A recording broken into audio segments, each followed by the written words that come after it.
In the heart of the Arabian desert, during a time when power, lineage, and tribal pride defined a person's worth, a man of African descent lived in chains. His name was Bilal ibn Rabah. Born into slavery, his skin was dark, his status low, and his future, by the standards of that society, was bleak. He had no tribe to defend him, no wealth to shield him, and no freedom to call his own. Yet his story would echo through the centuries, not because of worldly possessions or status, but because of his unshakable faith and spiritual courage.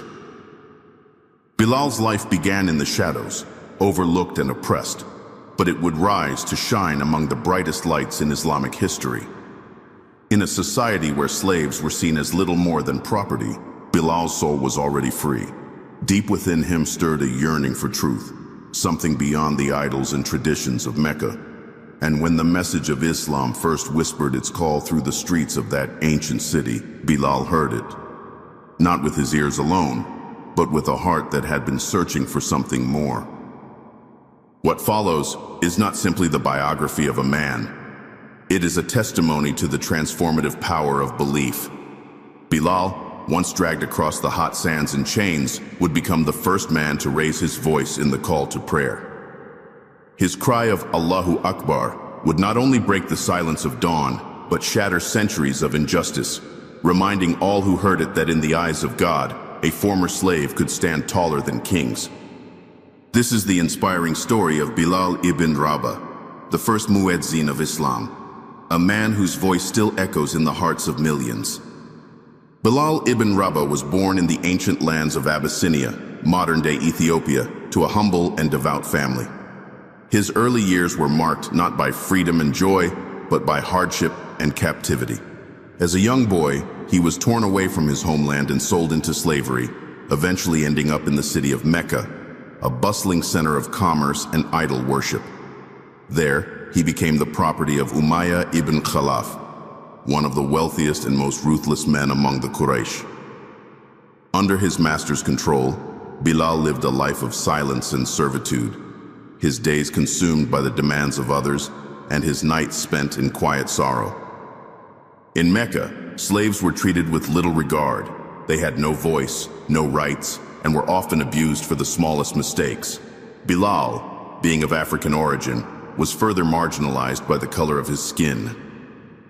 He was an outsider in every way, racially, socially, and spiritually.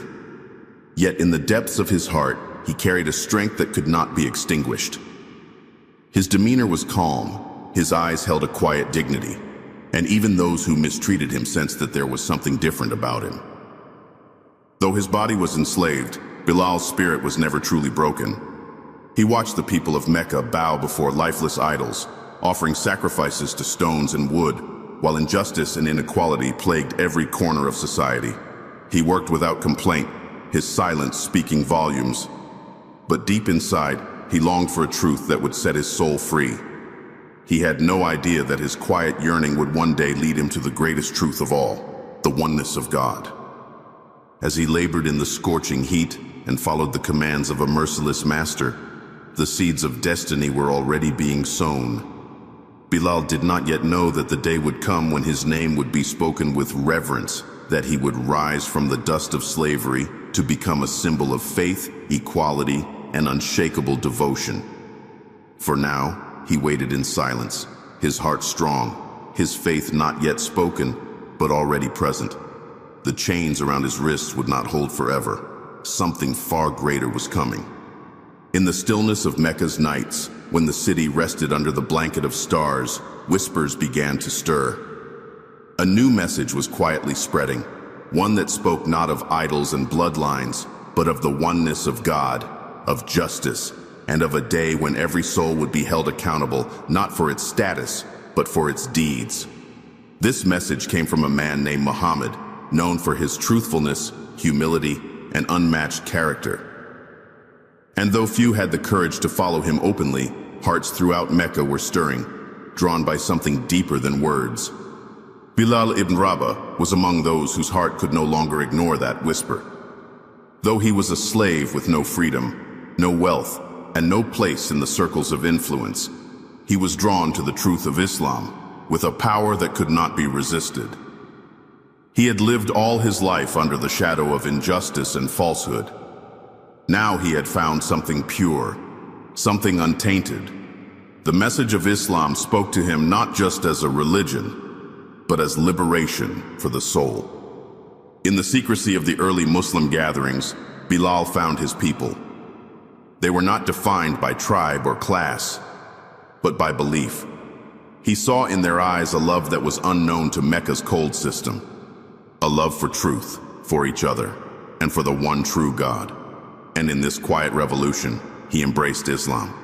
No grand ceremony, no announcement, just a decision between his heart and his Creator, a quiet surrender that carried with it eternal power. Bilal kept his faith hidden, for to reveal it would mean unimaginable torture.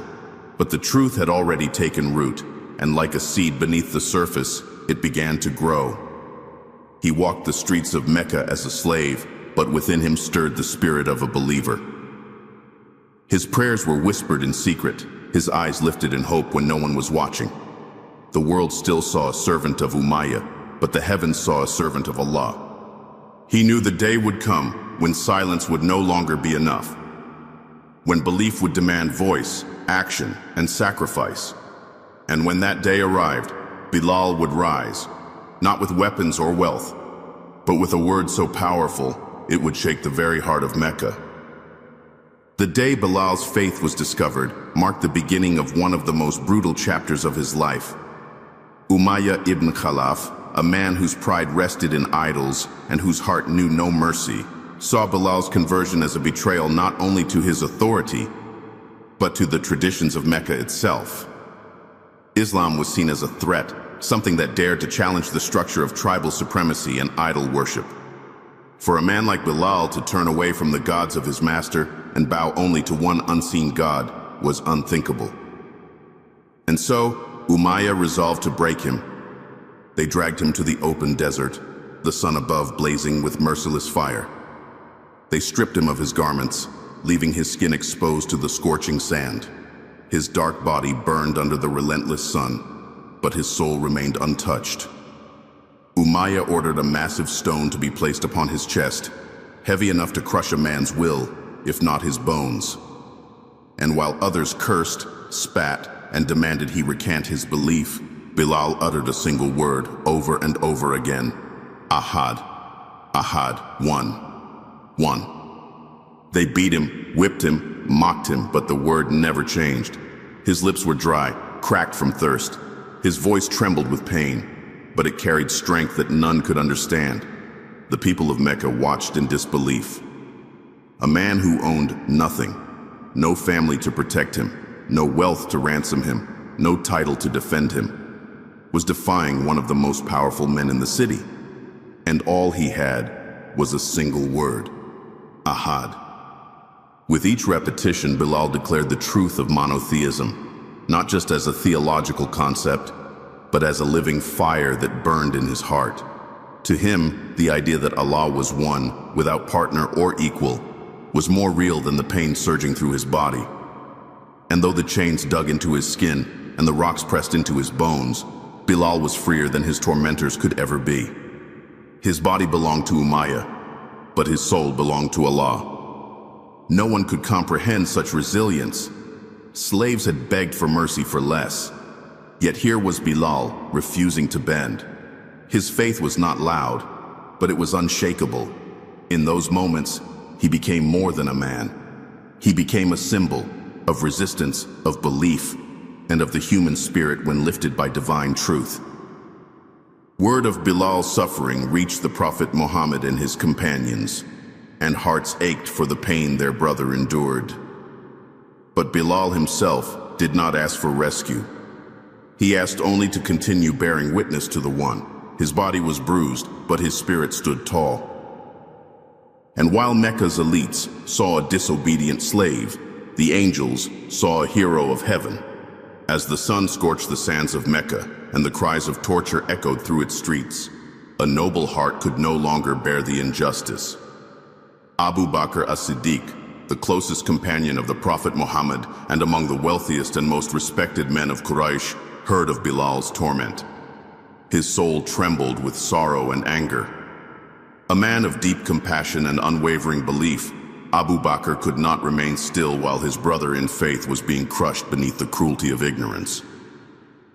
He went straight to the place where Bilal lay, his body broken, his skin raw, his lips whispering, "Ahad, Ahad."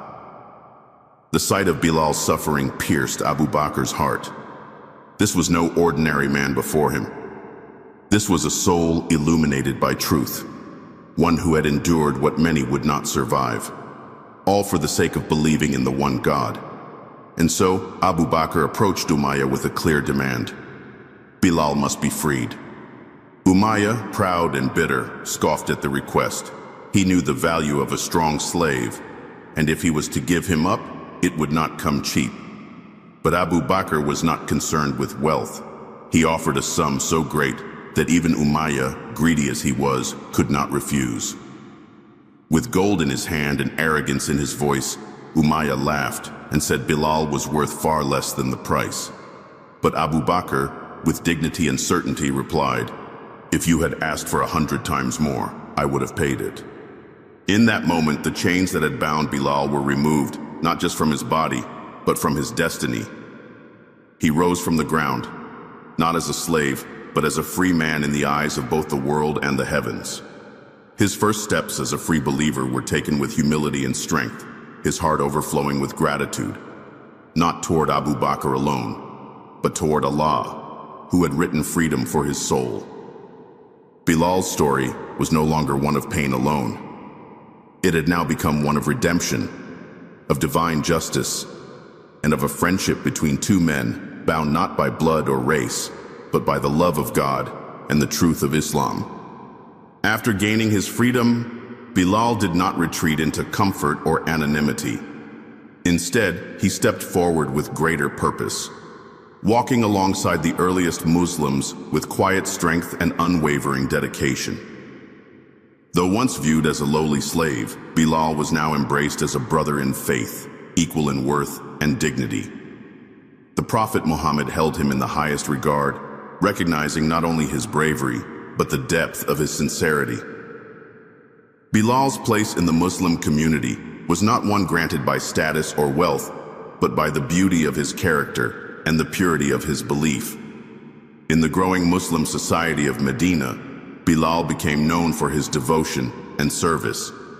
He was always present in the company of the Prophet, learning, supporting, and giving whatever he could for the sake of Allah. He took part in the most critical events in Islamic history, not as a background figure, but as an active participant whose faith never wavered. When the call to arms echoed before the Battle of Badr, Bilal stood ready. Though his former master, Umayyah ibn Khalaf, was among the enemy ranks, Bilal faced the battlefield with courage, standing for the truth he had once suffered for. The chains that had once bound him now seemed like distant memories compared to the honor of defending the message of Islam. Bilal's daily life was filled with humility. He never sought recognition, never claimed greatness, yet greatness followed him.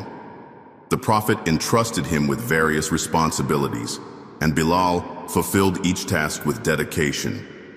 He became known for his piety, his gentle nature, and his deep love for Allah and his messenger. Wherever Bilal went, he reminded others that Islam had come to uplift the downtrodden, to erase the lines of race and class, and to honor the human soul. People from all walks of life respected Bilal. His mere presence was a testament to the transformative power of faith. Among the Muhajirun and the Ansar, among the rich and the poor, Bilal walked as an equal, not because the world had changed, but because Islam had changed him, and through him helped change the world. His voice, once silenced by oppression, had become a guiding sound for an entire nation. As the Muslim community settled in Medina and the foundations of a new society began to take shape, there arose a need to organize and structure the daily acts of worship. The 5 daily prayers had been established, but how to call the believers together at their appointed times remained a question. It was then that a beautiful moment unfolded.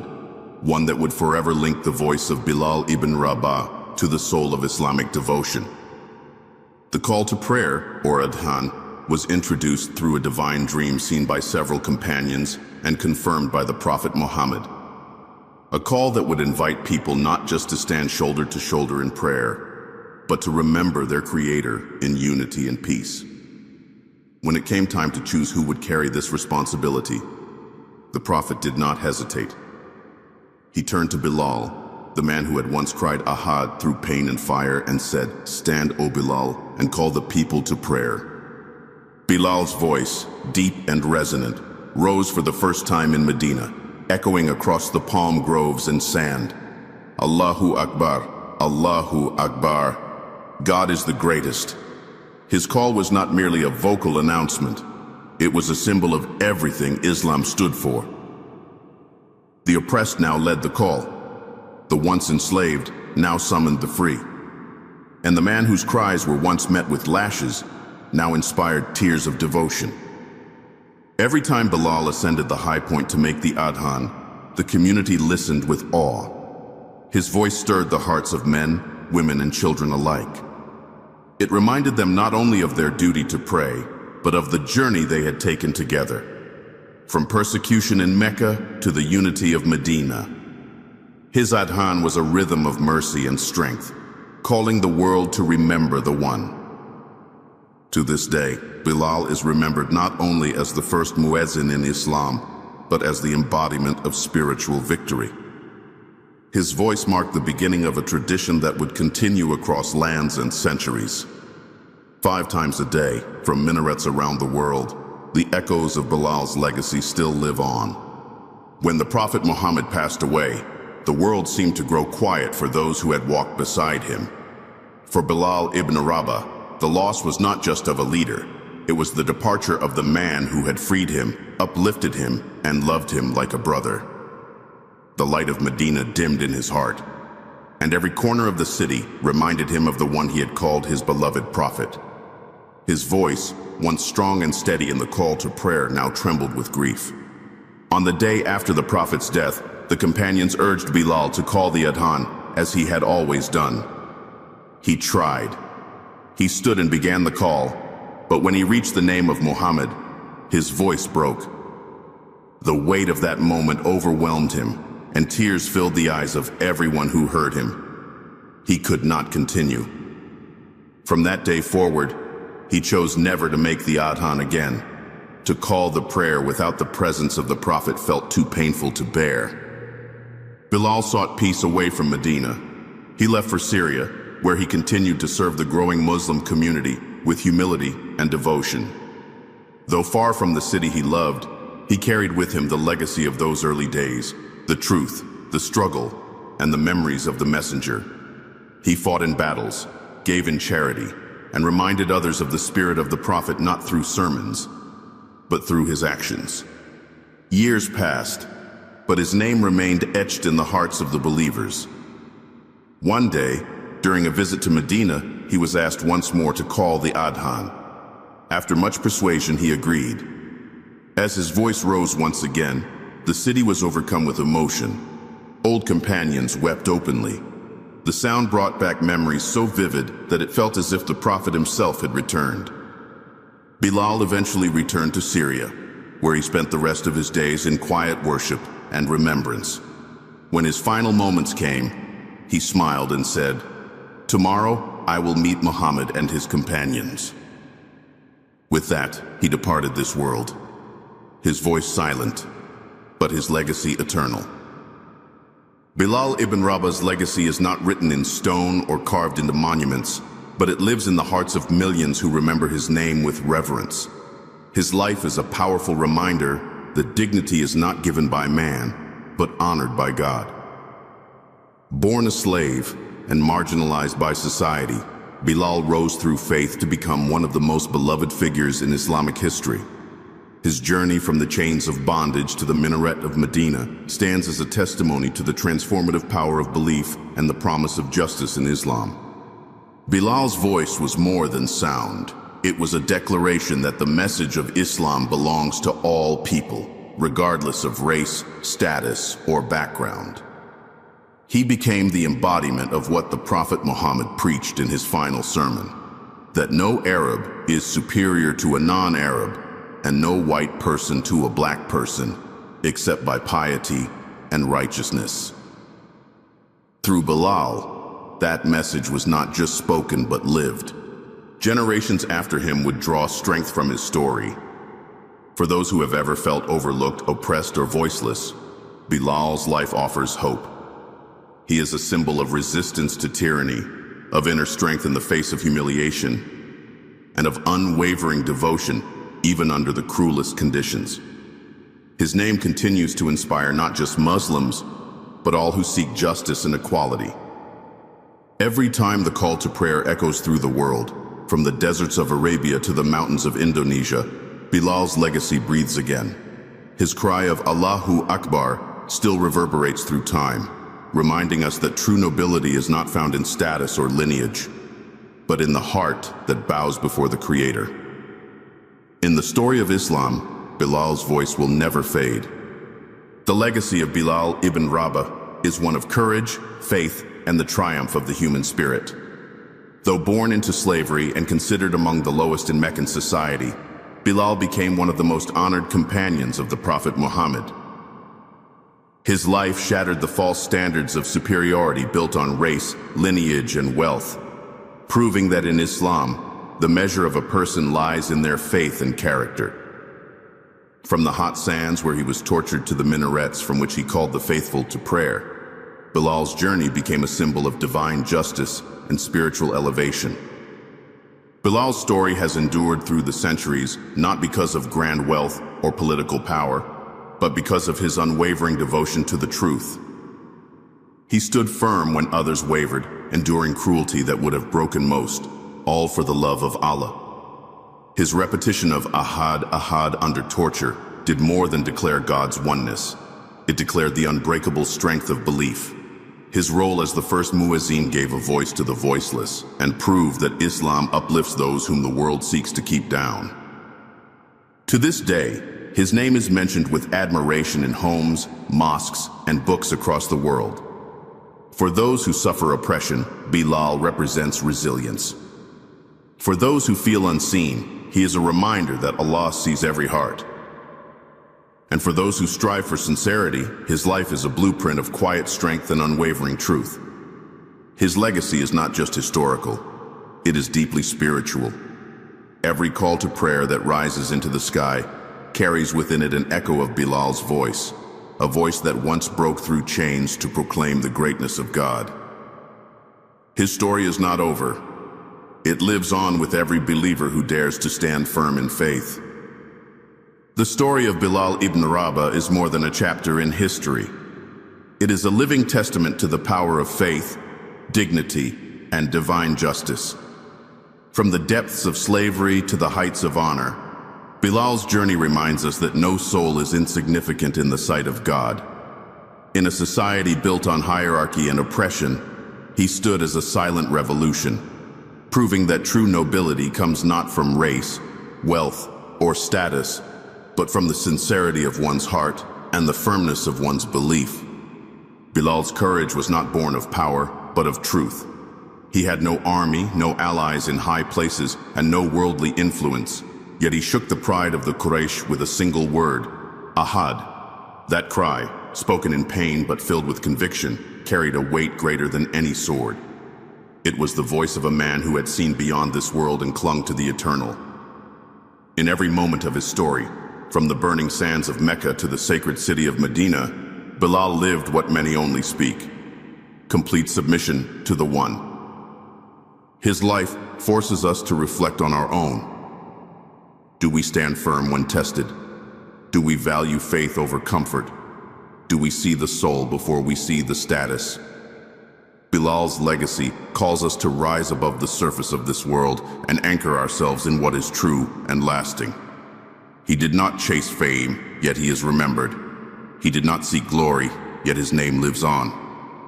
As the Adhan echoes across the earth, it carries the soul of a man who once whispered God's name through cracked lips and bruised ribs.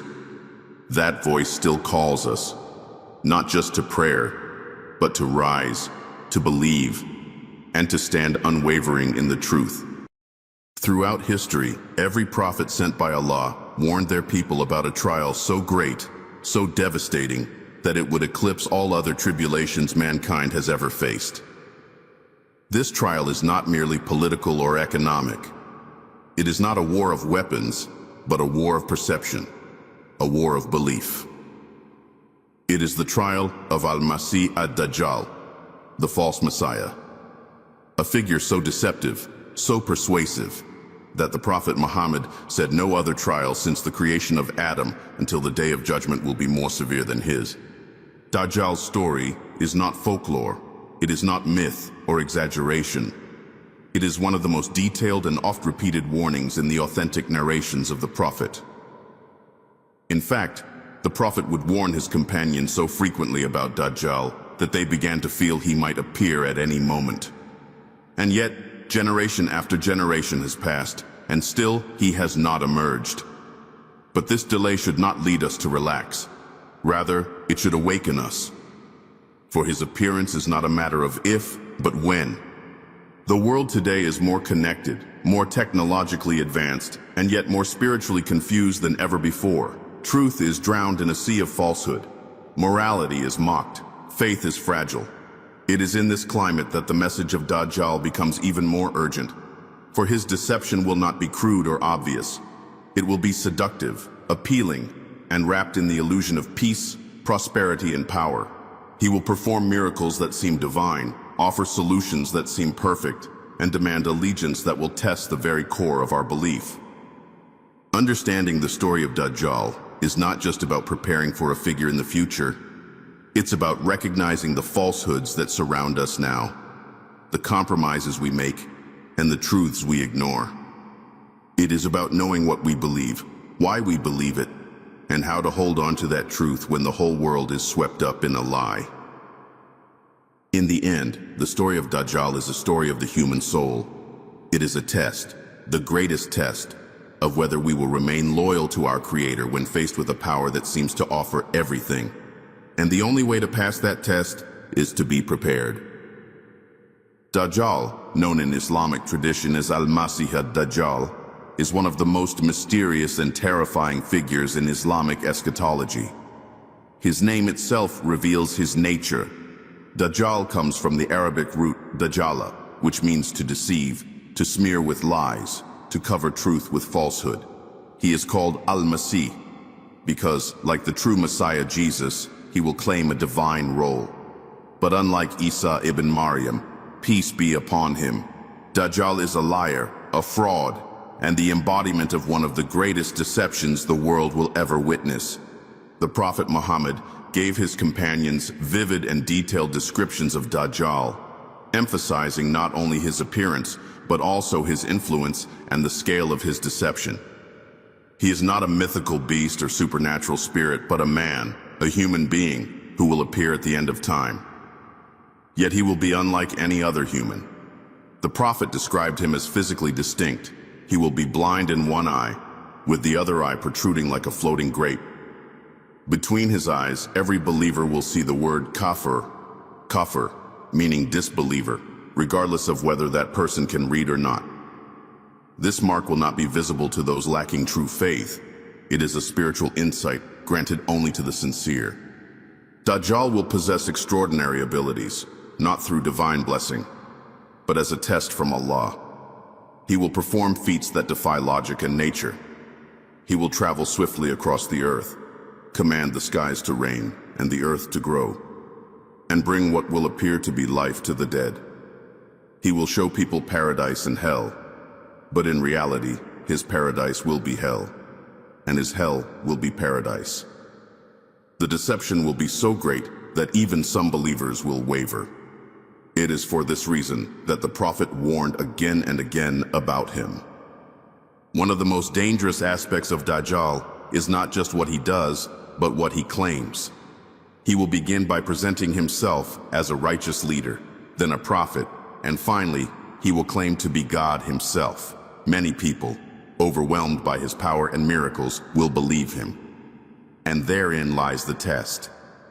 Dajjal's greatest weapon is not force or violence, but illusion. and manipulation. He preys on the desires, fears, and weaknesses of the human soul. For those who crave comfort, wealth, or worldly success, Dajjal will seem like a savior. But in truth, he is the destroyer. The Prophet emphasized a critical truth. Dajjal is not divine. Allah is not one-eyed. Allah does not walk the earth. Allah is beyond space, time, and physical form. This simple truth will be the believer's light in a world darkened by Dajjal's lies. To understand who Dajjal is, we must look beyond his outward appearance. He is a manifestation of falsehood, arrogance, and rebellion against the Creator. His story is not just about a man. It is about the battle between truth and falsehood, between the eternal and the temporary, between the Creator and the created. And every one of us, in some way, will face that battle. The question of where Dajjal is right now has intrigued scholars and believers for centuries. While his emergence is an event that will shake the very foundations of the world, the Prophet Muhammad made it clear that Dajjal is not yet free. He is alive, but hidden, restrained by the will of Allah, awaiting the moment when he will be released as a final test for humanity. The most compelling and detailed account regarding his current whereabouts comes from a famous narration involving one of the Prophet's companions, Tamim al-Dari. Tamim, a Christian who embraced Islam, once boarded a ship with a group of men and was caught in a violent storm that left them stranded on a mysterious island. They encountered a strange beast covered in hair from head to toe, so much so that they couldn't tell which end was its front and which was its back. The creature introduced itself as al-Jassasa, meaning the spy or the informer, and directed them to a monastery where a man was chained. This man was unlike any they had seen before. He was massive, restrained by heavy chains, and asked them a series of questions about the Arab world, the status of the date palms of Baysan, the water levels of the Sea of Galilee, and the well of Zugar. After their answers confirmed certain signs he was waiting for, he declared, "I am the Dajjal." Tamim al-Dari rushed back to Medina and shared his encounter with the Prophet, who gathered his companions and confirmed that Tamim's story matched what he himself had been telling them for years. This incident not only verified Tamim's vision, but also reaffirmed that Dajjal is indeed alive, confined somewhere in this world on a remote island, waiting for Allah's decree to emerge. Until that divine permission is granted, Dajjal remains imprisoned, unable to carry out his deception. This delay is not without purpose. It is part of Allah's mercy to mankind, giving the believers time to learn, prepare, and fortify their faith. The Prophet did not leave his Ummah in the dark. He provided details so that when Dajjal does appear, those who are aware and sincere in their belief will recognize him and resist his temptation. But the danger lies not only in his physical arrival. His ideology of false promises, material seduction, and spiritual confusion has already begun to creep into the world. His physical presence is yet to come, but his influence is beginning to shadow the earth. That is why understanding where Dajjal is now isn't just about geography or prophecy. It's a reminder that while he may be hidden, the time to prepare is now. His chains may still hold him back, but our hearts must be fortified long before they break. When Dajjal finally emerges, the world will already be steeped in turmoil. Civilizations will be crumbling, faith will be shaken, and people will be yearning for a savior. Wars, famine, economic collapse, and widespread fear will dominate the earth. It will be during this atmosphere of desperation that Dajjal will make his appearance, a moment not just of historical significance, but of spiritual crisis. The Prophet Muhammad gave the Ummah numerous descriptions of Dajjal's physical appearance. He will be a human being, not a supernatural entity, but with highly distinct and unusual features. One of his eyes will be defective, bulging like a floating grape, while the other will be covered or blind. He will be broad-chested, short, and have curly hair. Despite his disfigurement, His charisma and the miracles he performs will lead millions astray. On his forehead between his eyes will be the word kafir, meaning disbeliever. This will be visible to every believer, whether they are literate or not, a divine sign to help the sincere recognize the impostor. But his appearance will not be his only weapon. The true danger lies in what he will bring with him. Dajjal will unleash a global fitna, a tribulation so vast that the prophet said there will be no trial greater since the creation of Adam. His arrival will not just test people's beliefs, it will invert their perception of reality. He will travel the globe with astonishing speed, moving from city to city, entering every place except Makkah and Medina, which will be protected by angels standing guard at their gates. To those who believe in him, Dajjal will bring what seems like paradise. He will cause rain to fall, crops to grow, and wealth to flow. He will point to a barren land and transform it into a flourishing field. He will seemingly revive the dead and heal the sick. His powers will not come from Allah's mercy, but will be allowed as a divine test. He will manipulate nature and human perception in ways that will make even the strongest hearts tremble. Those who accept him will be rewarded with food, shelter, and security. Those who resist will be punished with starvation, poverty, and isolation. His followers will believe they are on the side of truth and peace, when in reality, they will be deep in falsehood and destruction. What makes Dajjal especially dangerous is his gradual deception. He will not begin by claiming divinity. He will first present himself as a righteous reformer, a man of solutions, a leader in a time of chaos. Then he will claim to be a prophet. Finally, once the world is firmly in his grasp, he will claim to be God himself.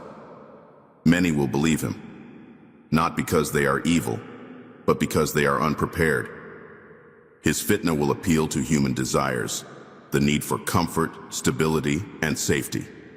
People will exchange their faith for a full stomach, their convictions for warm shelter, their souls for survival.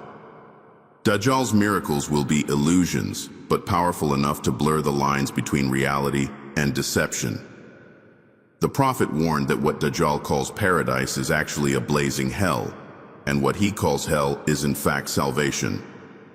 It is a test of discernment of whether the heart can see what the eyes cannot. In a time when falsehood will wear the face of truth, and truth will be mocked as extremism or insanity, the only refuge will be unwavering faith in the guidance of the prophet's teachings. His global fitna will be unlike anything before. It will not be confined to one nation or people. It will sweep across the earth, touching nearly every soul. And those who are not firmly grounded in their deen will be vulnerable. In that age, survival will not depend on physical strength or intelligence, but on spiritual clarity. Only those who truly know their Lord, who recognize the signs of truth, and who hold fast to the rope of Allah, will pass through the storm unshaken. As the Dajjal begins to spread his influence across the earth, drawing city after city into his deceptive grasp, a vast multitude will gather around him. These followers will not be few or isolated. They will come in great numbers from every corner of society. The Prophet Muhammad described them as people drawn by desire, desperation, and delusion. Many will follow him not because they recognize him as divine, but because he provides what they crave: food in a time of famine, water in a time of drought, security in a time of chaos. The suffering of the world will drive people to cling to anyone who promises relief, even if that person leads them into spiritual ruin.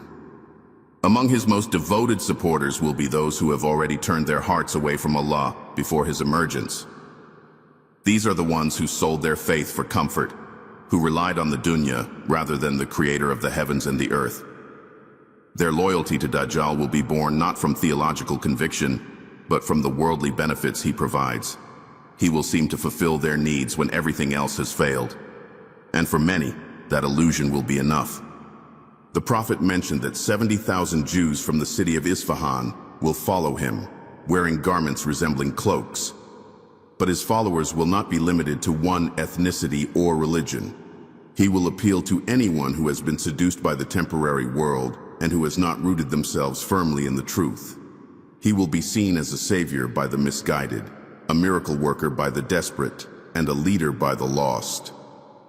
Yet even in this time of overwhelming deception, there will be those who stand in opposition.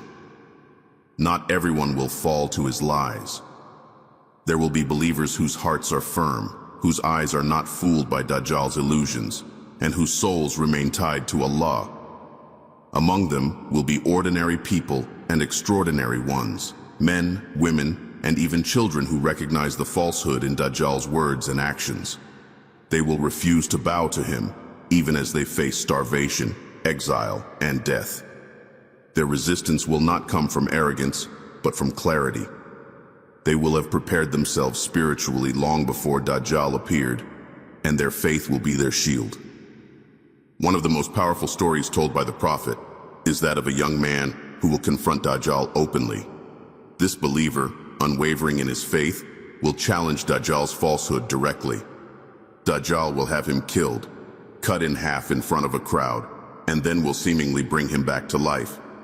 After being revived, the young man will declare with even more certainty that Dajjal is the great liar foretold by the Prophet. This act of bravery will serve as a sign to many that Dajjal is not what he claims to be. That young man will be among the greatest martyrs of this Ummah, honored for his courage and for bearing witness to the truth even in the face of death. Despite all the chaos, there will come a point when the tide begins to turn. Dajjal's dominance will not last forever. His rise will be great, but so will be his fall. He will be confronted not only by individual believers, but by an army led by one of the greatest figures in Islamic prophecy, Isa ibn Maryam, Jesus the son of Mary, peace be upon him. Sent back to earth by the will of Allah, Isa will descend from the heavens and join forces with the Mahdi, the righteous leader of the Muslims at the time. Together they will mobilize a movement of truth, rooted in divine guidance and unwavering in purpose. The end of Dajjal's fitna will come swiftly when he is finally confronted by Isa. Just the sight of Jesus will cause Dajjal to panic and begin to dissolve like salt in water. And it is by the hands of Isa that Dajjal will be killed, ending the greatest deception mankind has ever known. Yet until that moment arrives, the world will be divided between those who follow Dajjal blindly and those who oppose him with every fiber of their being. The difference will not lie in intelligence or education, but in the strength of one's faith and the clarity of one's heart. The end of Dajjal's reign will not come through military might or political resistance. It will come through a divine intervention that has been promised in both the Qur'an and the Sunnah. At the height of Dajjal's deception, when the earth is drowning in confusion and believers are few and scattered, Allah will send back one of his greatest prophets, Isa ibn Maryam, Jesus the son of Mary, peace be upon him. His return will not mark a new prophethood, but rather the completion of his mission and the restoration of truth in its clearest and most undeniable form. Isa's descent will occur near the eastern part of Damascus by a white minaret. He will be wearing 2 garments lightly dyed with saffron, and his hands will be resting on the wings of 2 angels. As he descends, droplets will fall from his hair as if he had just emerged from water. The scene will not be symbolic or metaphorical, it will be real, witnessed by people of that time. The Prophet Muhammad described this moment in vivid detail, not only to inform us, but to prepare us. Isa will come down at a time when the believers are led by a righteous man known as Al-Mahdi. Isa will not seek leadership. Instead, he will join the ranks of the Muslim Ummah and pray behind the Mahdi, signifying the unity of the message and the finality of prophethood in Muhammad. While Dajjal will continue to roam the earth, spreading his lies and commanding armies of the misguided, his power will begin to wane the moment Isa returns. Dajjal's influence, though massive, cannot withstand the presence of a true messenger of Allah. Isa will set out to pursue Dajjal, not with an army of thousands, but with a purity of mission and divine backing. Their confrontation will take place near a place called Lud, in what is now present-day Palestine. There, the final moment of Dajjal's deception will be brought to an end. When Dajjal sees Isa, he will begin to melt, his strength withering away as if salt dissolves in water. He will attempt to flee, but he will not escape. Isa will chase him down and kill him with a single decisive strike. That moment will not just be the death of a man, it will be the death of an era, the closing of the most dangerous chapter in human history. The illusions will vanish, the lies will crumble, and truth will be restored in its full light. People will no longer be confused between good and evil. The fog of deception will lift, and hearts will feel the clarity of guidance. Following Dajjal's death, Isa will continue his mission on earth. He will break the cross, kill the swine, and abolish the jizya, meaning that the truth of Islam will be so apparent that no other belief system will have followers. Peace will spread across the world. Hatred and division will melt away. Wealth will overflow, to the point that no one will accept charity. The earth, once broken and bloodied, will enter an age of justice and tranquility under Isa's leadership. But that peace will not be built on worldly power. It will be the fruit of truth, overcoming falsehood, of patience conquering fear, and of divine light dispelling the darkest shadows. The return of Isa and the death of Dajjal will not be the end of human history, but it will be the clearest proof that Allah's promises are true, that His messengers are just, and that falsehood, no matter how powerful or appealing, can never stand against the truth for long. In a world increasingly filled with confusion, manipulation, and spiritual distraction, the threat of Dajjal is not something distant or abstract. Though he has not yet emerged, the foundation of his deception is already being laid, and the Prophet Muhammad did not leave his Ummah unprepared. He provided clear, actionable guidance on how to protect oneself from the greatest trial humanity will ever face. The key to safety lies not in physical defenses or advanced technologies, but in spiritual awareness, sincere belief, and the light of divine knowledge. The first and most emphasized form of protection against Dajjal is a deep connection to the Qur'an, particularly to Surah Al-Kahf. The Prophet said that whoever memorizes the first 10 verses of this surah will be protected from the trial of Dajjal.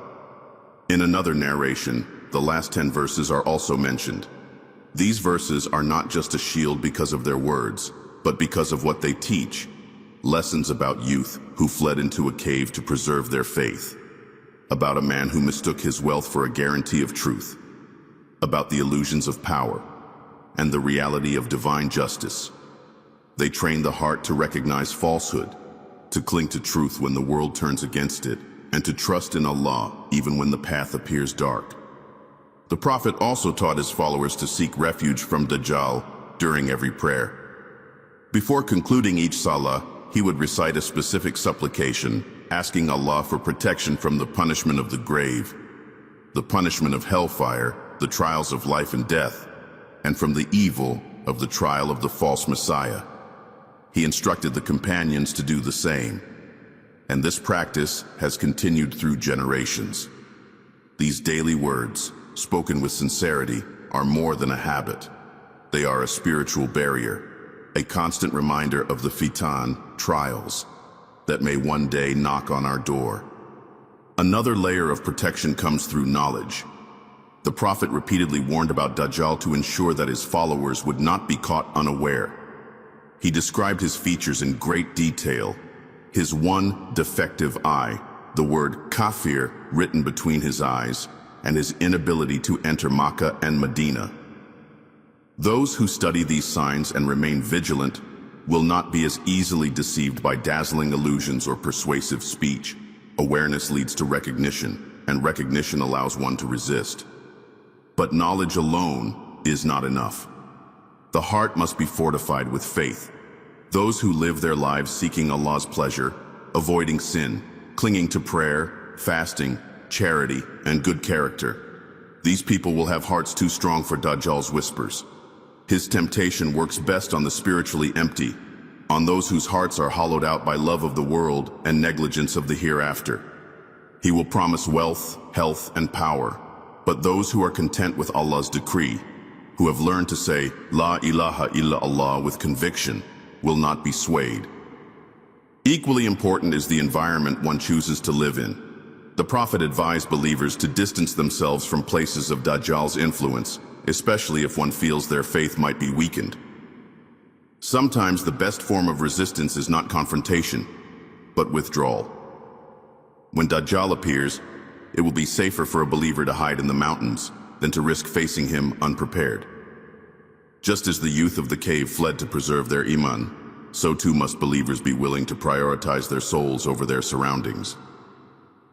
In truth, the real preparation for Dajjal begins long before he arrives. It starts with honesty and worship, purity of intention, and a life that places Allah above all else.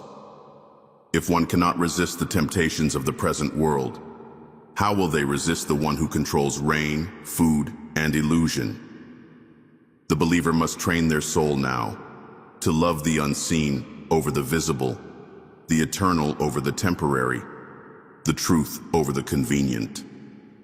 Dajjal's appearance will be sudden, but our protection must be ongoing. Only hearts grounded in Tawheed, filled with remembrance and lit with the Qur'an, will remain firm when the earth is shaken by his steps. Though Dajjal has not yet appeared in the physical sense, many scholars and thinkers have pointed to a chilling reality.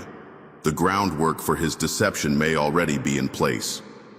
The modern world, in all its complexity and speed, bears remarkable resemblance to the conditions the Prophet Muhammad described as the ideal environment for Dajjal's emergence.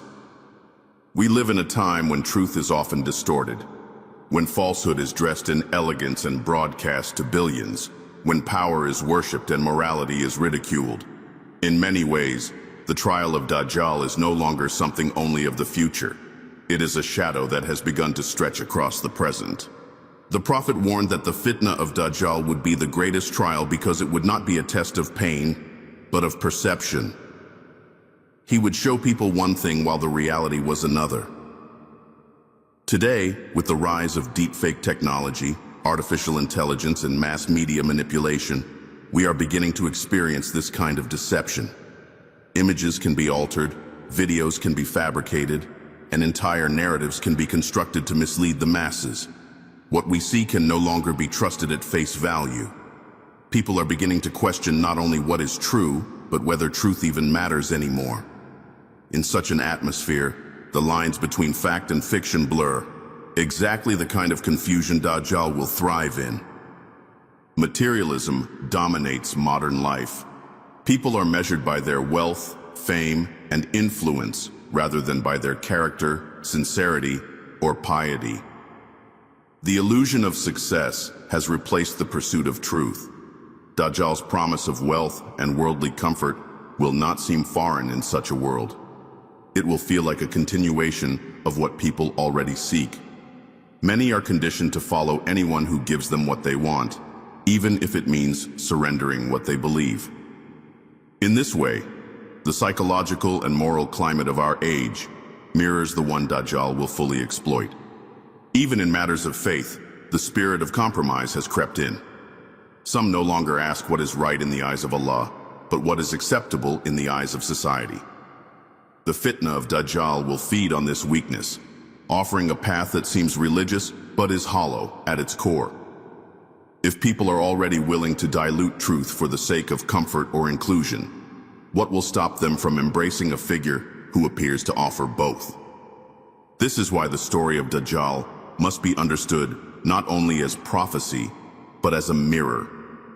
It reflects the dangers of our age and calls us to wake up before the test arrives in its full form. The believer today must be more alert than ever. The deception may wear a modern mask, but the trial is the same. Only those who see with the heart, guided by revelation, will survive in a world where even the eyes can be deceived. The story of Dajjal is not simply a prophecy meant to stir fear. It is a divine warning, a spiritual checkpoint, and a mirror reflecting the deepest truths about human nature. It stands as one of the clearest signs given to the Ummah by the Prophet Muhammad, An alert that the greatest trial mankind will ever face is not one of hunger, war, or disease, but a test of belief itself. It is the test of all tests, the one that strips away appearances and reveals what truly resides in the heart. Dajjal will not only challenge the intellect or the senses, he will challenge the very foundation of faith. He will blur the line between falsehood and truth so effectively that those without firm grounding in Tawheed, in the knowledge of Allah and His Messenger, will be swept away like leaves in a storm. His deception will not look evil. It will look like salvation. His promises will not sound like lies. They will sound like hope. And his followers will not feel misguided. They will feel chosen. This is what makes his trial so dangerous. It is not just a war of ideas, but a test of clarity, courage, and conviction. But Allah, in His infinite mercy, has not left us unarmed. Through the Prophet, He gave us knowledge, signs, and spiritual tools to withstand this darkness. The verses of Surah Al-Kahf, the daily prayers seeking refuge, the clear descriptions of Dajjal's appearance, all of these are lanterns lighting our path in a world growing dim.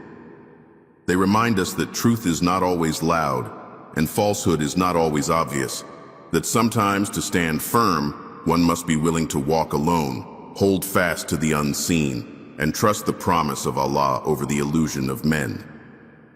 The test of Dajjal is ultimately a reflection of a deeper reality, the constant battle between light and darkness, between this fleeting world and the eternal one to come.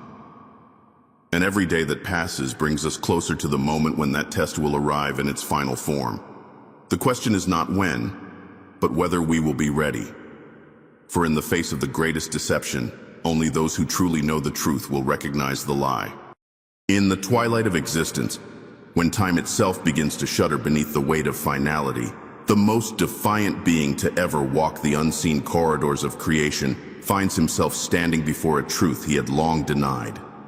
Iblis, the accursed, the one who once stood proudly among the ranks of the jinn and dared to defy the command of the Most High, now senses that his era of manipulation is drawing to a close. For countless generations, he whispered into the hearts of humanity, spinning lies of endless time, of false hope, of promised pleasures that led only to ruin. He fed the illusion that there would always be another chance, another breath, another tomorrow. And now, in this moment of absolute truth, he tries to believe those same lies once more. But they crumble like ash in his grasp. He had mocked the warnings of the messengers. He had scoffed at the certainty of death. He had declared with pride that he would outlast all, that his delay until the day of judgment would be his victory. But what he did not expect, what he could never admit to himself, was the fear. The trembling that now grips him is foreign, terrifying. It is not the fear of punishment, nor of pain. It is the fear of finality, the fear of standing utterly alone before the inevitable. His arrogance, which once towered like a mountain, now collapses in on itself. The mighty voice that thundered in rebellion now barely echoes as a whisper of dread. There is no more defiance in his eyes, only the flicker of disbelief as the shadow of death stretches toward him. In the end, the deceiver has deceived no one more thoroughly than himself. He truly believed he could escape this moment, outrun it, outsmart it. But death, silent, patient, and unwavering, has come for even him. Iblis bolts through the unseen dimensions, moving faster than any mortal eye could follow. His form, once cloaked in pride and power, now quivers with desperation. He tears across the earth, the skies, the realms beyond human comprehension, seeking refuge where none exists. Each step he takes is fueled by a frantic hope that maybe, just maybe, he can find a crevice in creation where death does not reach. But even as he moves, he knows. Deep within, beneath the layers of deceit and delusion, he knows the truth. There is no sanctuary from the decree of Allah. He streaks through the barren deserts, the dense forests, the storm-racked oceans. He flies over crumbling cities and forgotten ruins, places where he once stood triumphant. whispering false promises into the ears of kings and slaves alike. But those echoes are gone. The world does not respond to him now. The ground does not quake at his presence. The air no longer bends to accommodate his passage. All of creation is turned silent, waiting, watching, as the great deceiver flees the fate he always told others could be ignored. His heart pounds with a rhythm he cannot control. Every beat is a reminder that time has run out. He claws his way into the depths of the earth, into forgotten caverns and ancient hollows. But he finds no peace, only the oppressive stillness that foretells judgment. The angel of death, unwavering and unmoved, stands there too, not speaking, not chasing, just waiting, always waiting. He ascends to the skies, attempting to tear through the fabric of the heavens, hoping to reach the celestial gates he was once permitted to eavesdrop near. But the heavens are shut. The stars that once shimmered with cosmic elegance now burn with an intensity that rejects his presence. He turns back, his form a blur of motion, racing across dimensions, but every path ends in the same sight. The angel, immovable, watching with eyes that have seen the departure of countless souls. And now, for the first time in his existence, Iblis feels something deeper than fear. He feels hunted, not by an enemy who hates, but by a force that simply is, a servant of the divine will. The angel does not need to strike nor threaten. His presence alone is the sentence. Every whisper Iblis ever uttered, "You still have time, you'll live to see tomorrow," returns to haunt him. He told mankind to delay repentance, to enjoy the world, to forget their end. And now, he is alone with his own advice, repeating it to himself as if it could bend reality. But death does not wait for liars. Death answers only to truth. He races to the east, cutting through wind and shadow, a blur of speed and dread. But the moment his feet touch the earth, he sees him again. The angel of death, still as stone, waiting with a gaze that pierces dimensions. Panic grips Iblis like chains around his throat.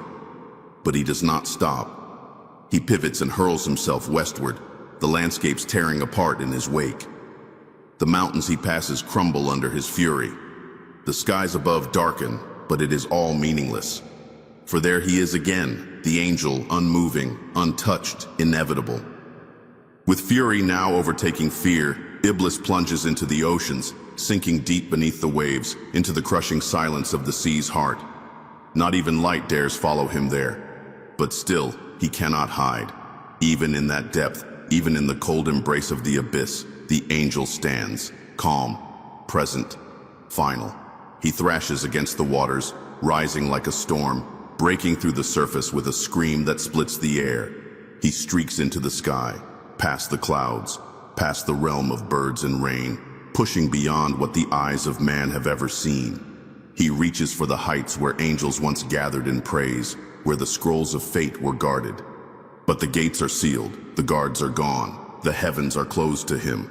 He roams the earth again in desperation, crossing continents, fleeing through deserts and valleys, haunted by the echo of his own fate. The world itself offers no help. The trees that once whispered his lies are silent. The winds that once carried his deceptions no longer move. Even the jinn, once his army, are nowhere to be found. They do not come to his aid. They cannot. For every place he arrives, every shadow he enters, the angel of death is there. Not hunting, not pursuing, just present, like the truth he spent eons denying. Then it begins to unravel within him. The pride that held him upright starts to fracture. He realizes, with dreadful clarity, that he is not being chased. He is being awaited. The angel is not moving because he has already arrived. Iblis is not ahead of death. He is merely circling the inevitable. The realization hits him like a collapse of stars. There is no corner of creation left untouched by divine command. There is no crevice deep enough, no height far enough, no illusion convincing enough. He has run to the edge of existence, and there, too, stands the angel. The air around him thickens. Reality itself seems to bend as the moment approaches. Iblis stands on trembling ground, surrounded not by fire, not by fury, but by something far more terrifying: certainty. He who once challenged the decree of Allah, who laughed in the face of warnings, now finds himself stripped of all illusion. The angel of death no longer stands still. He advances. There is no sword drawn, no thunderous command, only a silent, unstoppable approach.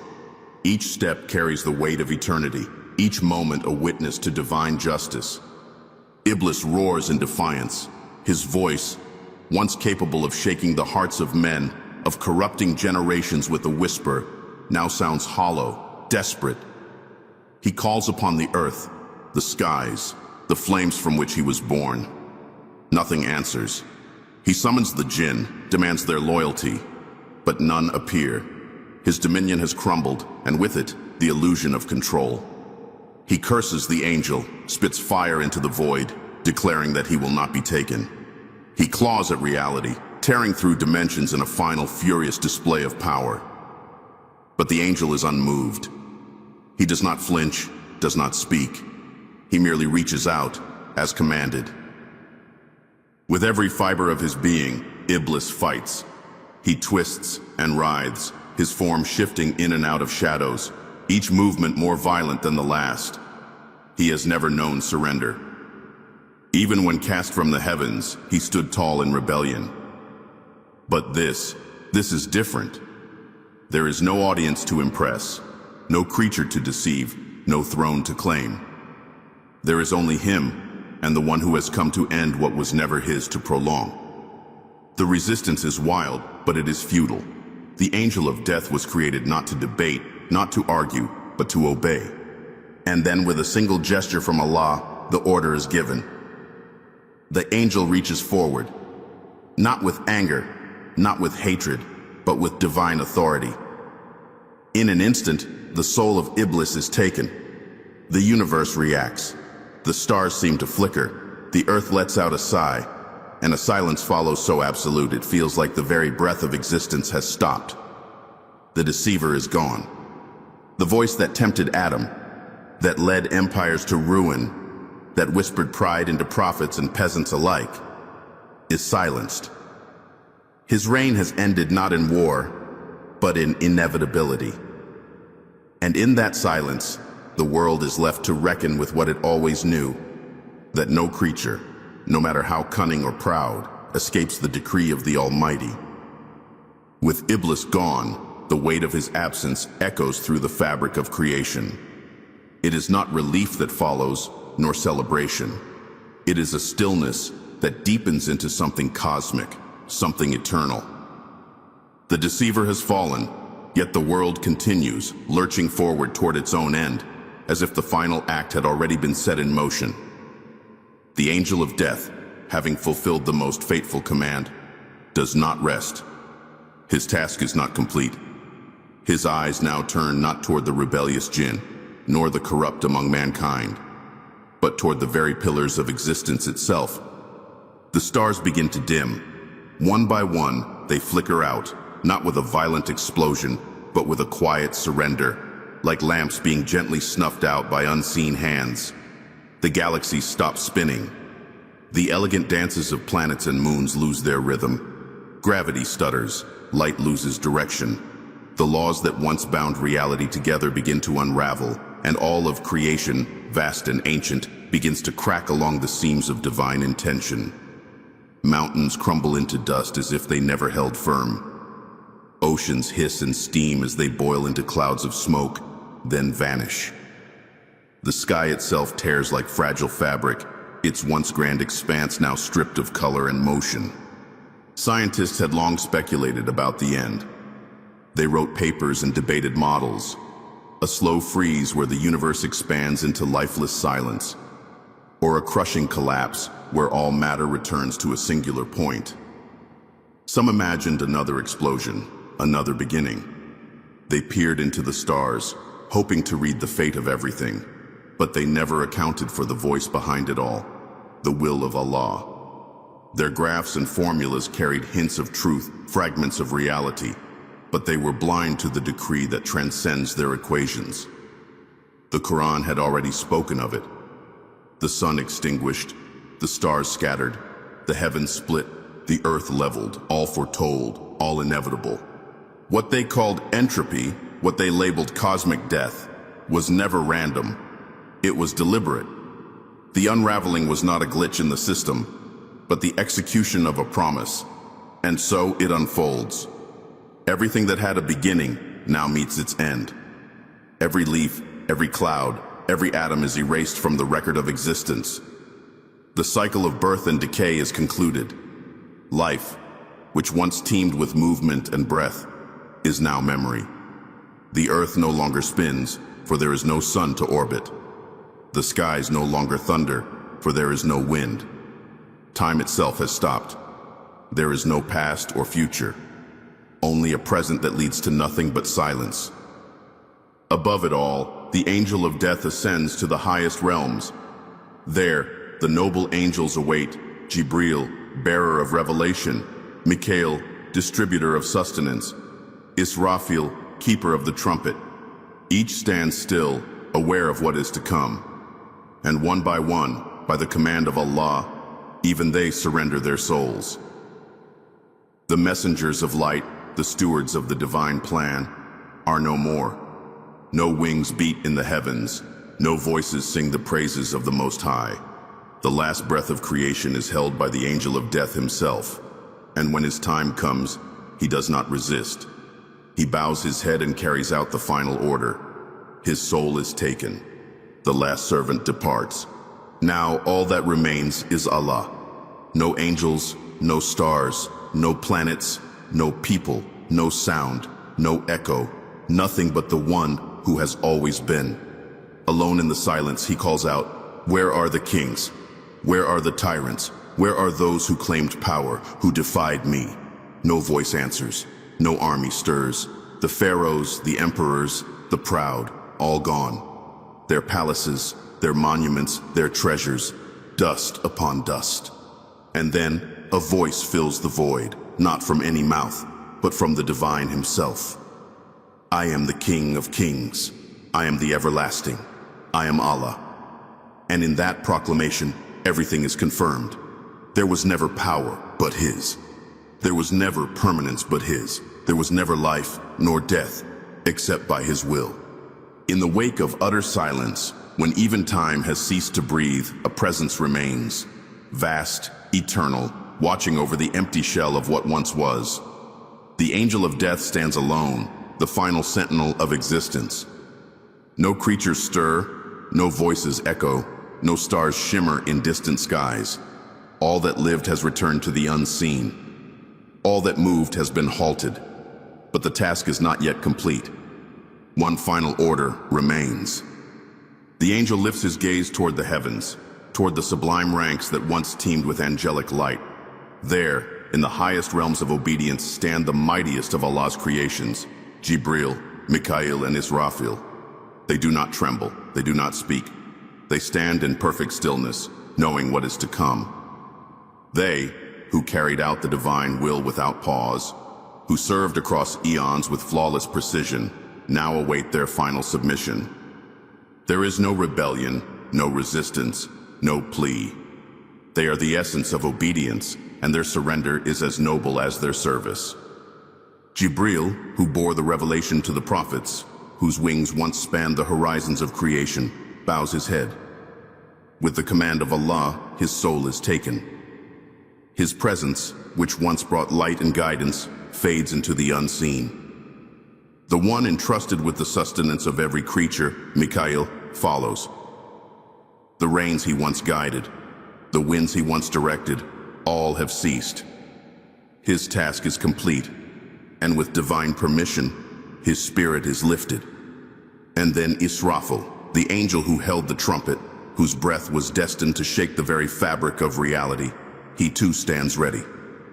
The trumpet is silent now, its purpose fulfilled.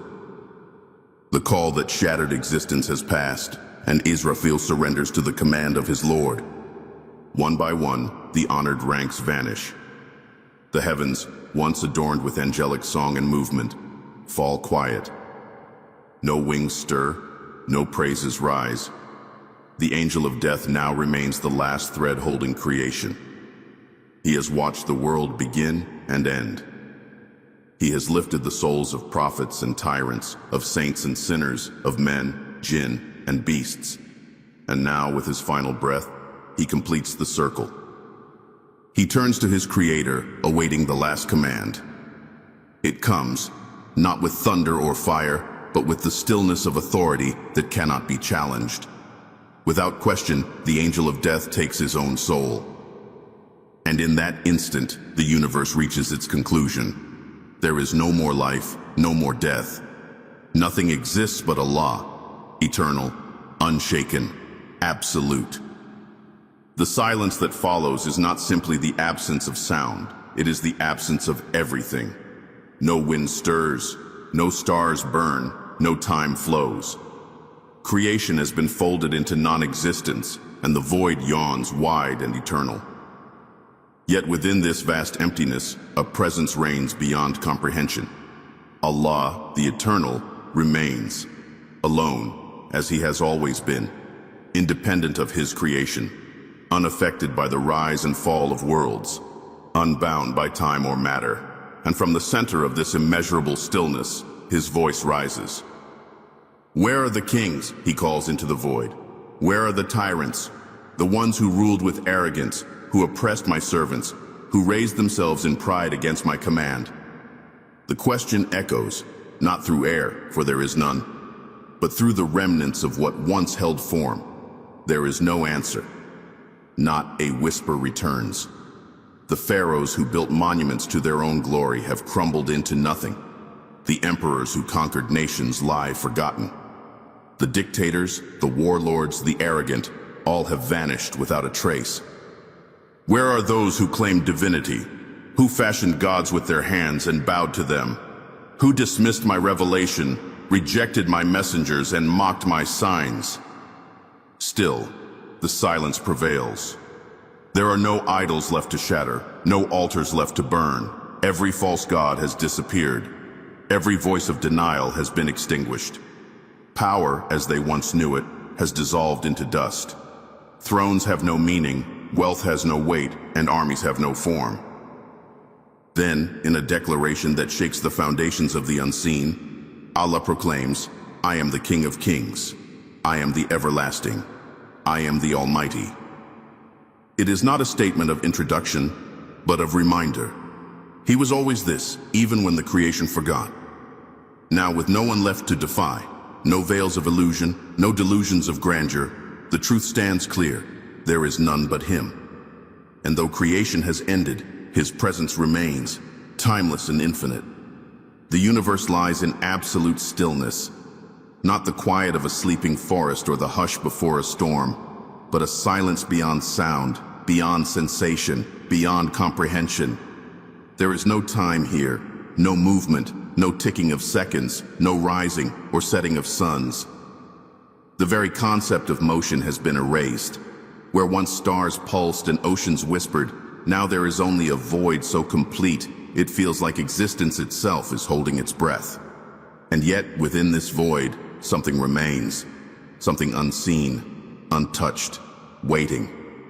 Every soul that once lived, from the first breath of Adam to the final whisper of the last human, now rests in Barzakh, the realm between death and resurrection. Their bodies have returned to the earth, to the sea, to dust. But their souls linger, aware, suspended in a reality no mortal can imagine. For some, Barzakh is peace, a garden from the gardens of paradise, where they lie in comfort and serenity, cradled by the mercy of their Creator. For others it is torment, a prison of fear, of darkness, of deep regret. Each soul exists in accordance with what it carried in life, yet all share one thing, anticipation. They wait, not with eyes, for they see nothing, not with ears, for they hear nothing, but with a knowing so profound that even in this motionless pause, they sense what is coming. The prophets knew it, the righteous hoped for it, the wicked feared it. The moment promised in every scripture, whispered in every graveyard, written in every divine decree, the moment of return. Above, the heavens are empty. No angels descend, no voices rise in praise. The celestial realms that once thrummed with obedience are still. All creation has obeyed its final command. Only Allah remains, watching, knowing, waiting. For the time He has appointed, the time when silence will shatter and every soul will rise again.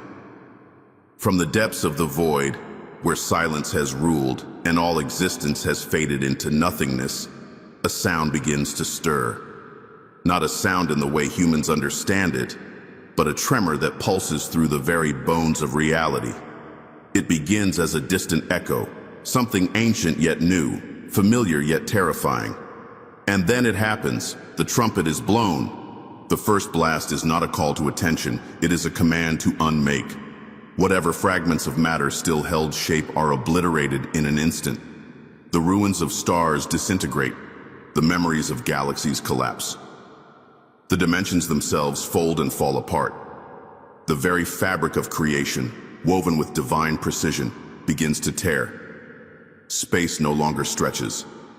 Time no longer ticks. What remains is not just death. It is erasure. The universe is not simply silent, it is undone. The first blast leaves behind a void deeper than any that came before, one untouched by even the concept of existence. And then, when the emptiness seems absolute, when all has vanished and even the notion of life feels like a distant dream, the second blast comes. It is unlike the first. This time, it is not a destruction, but a revival. A call issued by divine will, cutting through the void with purpose. In a moment that defies understanding, creation is rebuilt, but not as it was before. A new earth emerges, smooth and endless, without mountains or valleys, without oceans or forests. The sky above it is neither day nor night, for there is no sun, no moon. Only the light of Allah illuminating everything with a brilliance that casts no shadows. Graves split open across this new world, and from their depths, the dead rise. One by one they emerge, confused, trembling, unsure. Their eyes blink against a light their souls remember but have never seen. They do not speak, but their faces speak volumes. Fear, awe, and realization. They know what this is. The warnings they once ignored now rush back with force. The stories of prophets, the verses recited in prayer, the words written in books, they were all true. Men, women, rulers, beggars, saints, sinners, they all stand the same now, naked of status, stripped of power. There is no crown, no throne, no gold, only hearts beating with dread, waiting for what comes next. The resurrection has begun, and judgment is no longer a distant promise. It is the next breath. The ground beneath their feet does not shake, yet no one can stand steadily. The resurrected millions look around at the endless plain that stretches in all directions, smooth and featureless, offering no place to hide, no landmark to cling to, no shelter from what is to come. The air is thick, but not with dust or scent, with awareness. A weight presses on every soul, a knowing that the moment they spent their lives fleeing has finally arrived. The day of judgment is here, and there is no return. Above them, the sky begins to change. It cracks, not with thunder, but with a light so intense it feels as if it pierces straight through the soul. The resurrected shield their eyes, but it is no use. The light is not of this world. It is a light that reveals everything. From the torn sky descend the angels, countless and majestic, in rows upon rows that stretch to the horizon. Their wings do not flap, but they move with divine grace, perfect in order, unwavering in purpose. They do not speak. They do not glance at the humans below. They are servants in motion, descending to prepare for what no one can delay. And then it happens. The throne of Allah is brought forth. It does not descend with spectacle, but with a presence so mighty that even the ground seems to bow. The sight of it causes the proud to collapse, the defiant to tremble, the wicked to sob in despair. Every tyrant who once stood tall with chest out and chin raised now crouches like a beggar. Every voice that once boomed with arrogance is now caught in the throat, unable to utter a sound. Hearts pound with the fear of reckoning, with the weight of what is about to be revealed. Before each soul, a record is presented, not a scroll of vague memory, but a precise, living document of every deed, every word, every thought. Nothing is missing. Every injustice whispered in secret, every kindness forgotten by others, every missed prayer, every moment of repentance, it is all there. The truth is laid bare. No lawyer to argue, no bribe to offer, no friend to shield. They stand alone, exposed before their Creator. For the believers, those who strove to please their Lord despite their flaws, there is trembling hope. They know they made mistakes, but they also remember the tears shed in sincere repentance, the nights spent whispering forgiveness, the hands that gave in charity when no one was watching. They stand in fear, but they do not stand in despair. For others, the arrogant and unrepentant, the record is a chain around their soul. They cry out, pleading for a second chance, begging for a return to life, vowing to do good this time. But it is too late. Time ended the moment their souls were taken. Faces turn pale. Some shine with light, others darken with shame. All eyes lift to the throne, waiting for the judgment that no one can escape. And so, as the souls stand in the light of truth, stripped of illusion and surrounded by the echoes of eternity, the final reality is clear. This is the moment all of life pointed toward. The deceiver has fallen, creation has ended, and now every soul must face its Creator, alone with its deeds, its intentions, and its faith. There is no more running, no more denial, only justice and the everlasting truth that Allah alone remains, sovereign over all that was, all that is, and all that will ever be.